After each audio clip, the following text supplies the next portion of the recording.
어, 네. 이번 주는, 뭐가 내용이 되게 많네.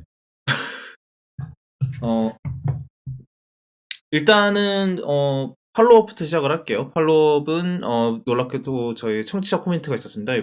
이게 사실 111회, 그러니까 2주 전 건데, 왜냐하면 저희가 그 업로드 스케줄이 일정이 좀 뒤쳐졌던지라, 저 댓글 달렸을 당시에는 111화가 최신이었을 거예요. 그래서 일단은 그 김승환 님이 남겨주셨습니다.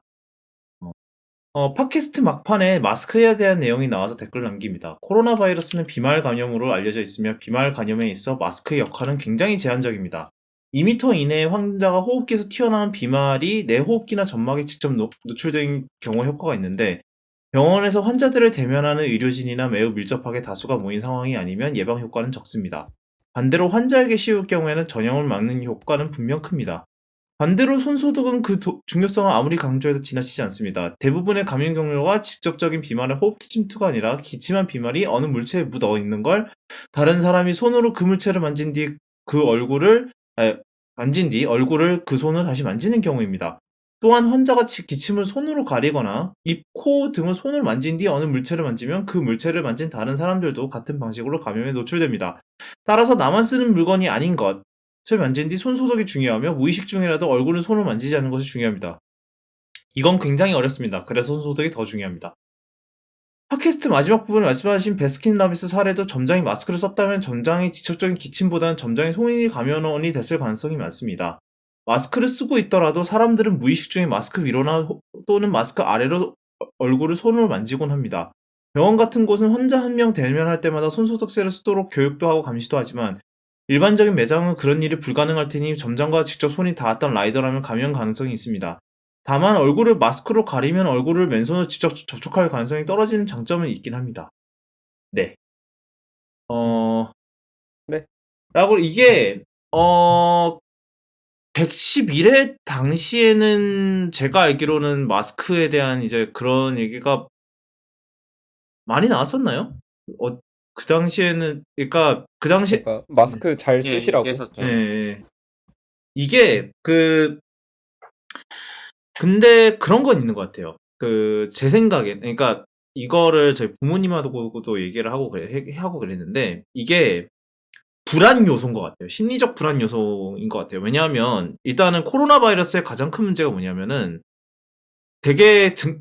이번 신종 코로나 바이러스, 그러니까 SARS-CoV-2 바이러스의 문제는 증상이 되게 경미해요. 그래서 실제로 확진 판정이 날 때까지 그러니까 2주 정도의 잠복기가 있으니까 그동안 어떻게 될지 모른다는 거죠. 물론 이제 자기가 증상이 있다 그러면은 당연히 마스크를 끼고 다니는 거고 그런 건데 자기가 증상이 없다고 생각을 하고 마스크를 안 쓰고 다니다가 이제 뭐 어쩌다가 퍼지게 되고 이런 경우가 있어서 이제 사람들이 그게 굉장히 불안 요소로 작용을 한다는 생각이 들어요. 그래서 뭐 지난번에 저도 이제 뉴스에서 보긴 봤던 것 같아요. 지금 굳이 마스크를 그렇게 뭐라 그러지? 사재기를 해야 되나? 광신적으로 사재기를 해야 되고 광신적으로 쓰고 다니고 이럴 필요까지는 없다. 근데 요번에 노원구에서 10번째 확진자가 났었는데 그 확진자가 중학생이에요. 아니 12살이니까 초등학생이겠구나. 근데 제가 이제 요즘 하도 재택만 하다 보니까 계속 집에 있기가 좀 그래서 제가 뒷산을 다니거든요. 뒷산을 그냥 잠깐 뭐 산책 겸 운동 겸. 왜냐하면은 밖에 안 나가면은 제 아무리 집에서 링피트를 해도 애플워치 링이 안 채워져요. 그래서 하고 이제 좀 걸어다니는 하필이면 그 확진자가 산을 산행을 했더라고요. 근데 날짜를 보니까 제가 산행을 하기 한두 시간 전? 네, 네. 산을 왔다 갔다라는 그게 있더라고요. 이제 역학 조사를 해보니까.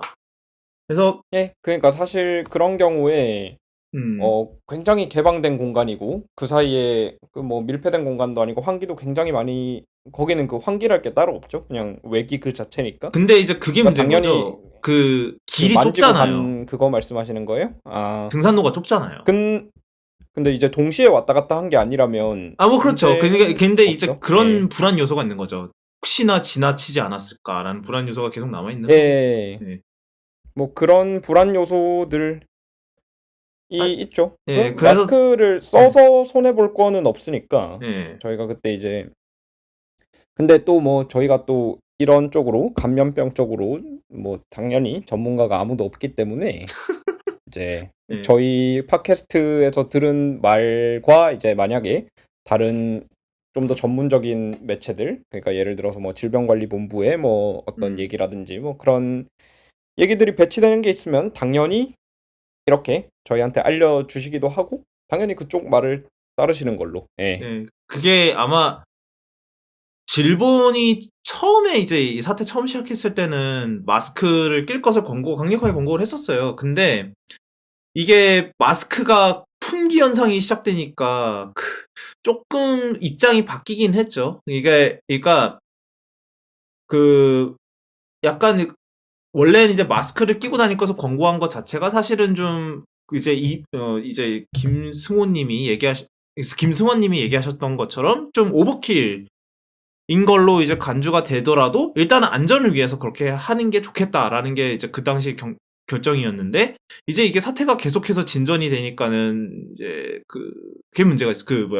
마스크가 도저히 공급이 안 되는 수요를 따라갈 수가 없는 문제가 생기는 거죠. 그래서 정부 입장에서는 그래서 제 생각엔 그래서 조금 요즘은 이제 뭐 마스크를 이렇게 뭐 탁 트인 공간 이런 데서는 굳이 쓸 필요가 없다라고 이제 그 공지를 하는 게 이제 마스크 수요를 어느 정도 이제 마스크 공급을 어느 정도 컨트롤을 하려고 그런 것 같다라는 생각도 들기는 해요. 그러니까 그 말이 틀렸다는 말은 아니지만 그래도 어느 정도는 그거를 제어하려는